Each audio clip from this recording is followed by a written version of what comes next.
warahmatullahi wabarakatuh. Perkenalkan, nama saya Nur Fadila Masudijono, NIM F521211053.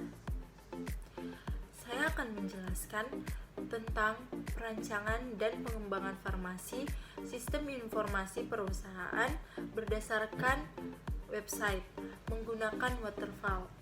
Sistem informasi saat ini berkembang sangat pesat, sejalan dengan besarnya kebutuhan akan informasi.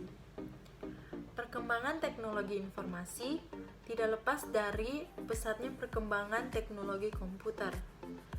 Karena teknologi komputer adalah media yang dapat memberikan kemudahan bagi manusia dalam menyelesaikan suatu pekerjaan. Perkembangan sistem informasi semakin pesat. Berkembangnya suatu perusahaan, khususnya perusahaan farmasi di Kota Bandung. Tentunya sistem informasi juga memiliki peranan yang semakin penting. Dalam pembahasan pengembangan sistem informasi, akan dijabarkan beberapa konsep penting sebagai teori pendukung untuk memudahkan pemahaman pengembangan sistem, yaitu konsep dasar pengembangan sistem informasi menggunakan metode waterfall. Awalnya, model ini diberi nama model sekuensial linear. Metode ini juga disebut siklus hidup klasik atau sekarang disebut model air terjun. Metode ini adalah metode pertama kali dibesarkan pada tahun 1970 sehingga sering dianggap terlalu kuno.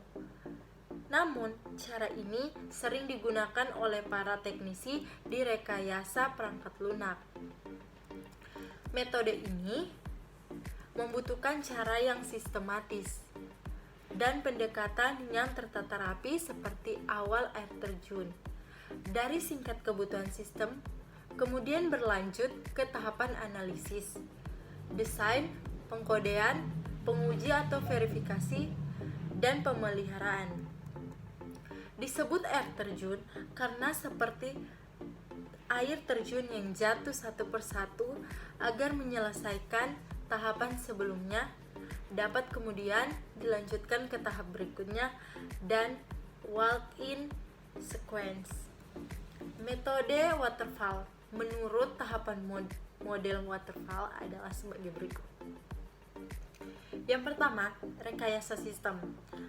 Tahapan ini dimulai dengan mencari kebutuhan secara keseluruhan sistem yang akan diterapkan dalam perangkat lunak. Yang kedua, analisis kebutuhan. Pada tahap ini, pengembangan sistem membutuhkan komunikasi bertujuan untuk memahami perangkat lunak yang diharapkan oleh pengguna dan keterbatasan perangkat lunak. Informasi ini biasanya dapat diperoleh melalui wawancara, diskusi, atau survei langsung. Yang ketiga, desain.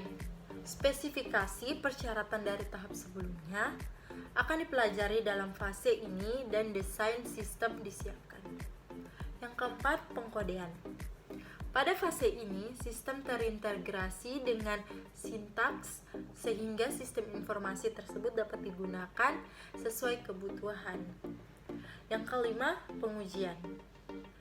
Semua unit yang telah dikembangkan dan dikodekan dengan benar adalah langsung diuji penggunaannya, seperti menggunakan pengujian black box. Yang keenam, pemeliharaan. Fase terakhir dalam mode waterfall, perangkat lunak yang sudah jadi atau sistem informasi dijalankan dan kemudian dipelihara. Sistem informasi yang dikembangkan untuk kefarmasian perusahaan sangat diperlukan karena kebutuhan akan efektivitas dan efisien untuk mengurangi anggaran operasional dari sebuah perusahaan farmasi. Dalam penelitian ini, informasi sistem didasarkan pada situs web karena database yang sangat cepat. Permintaan oleh perusahaan Dalam membuat sistem informasi di penelitian ini menggunakan metode waterfall yang merencanakan sistem dengan perencanaan sebaik mungkin sebelum melanjutkan ke yang berikutnya. Setelah tahap perencanaan selesai, dilakukan pengujian menggunakan black box.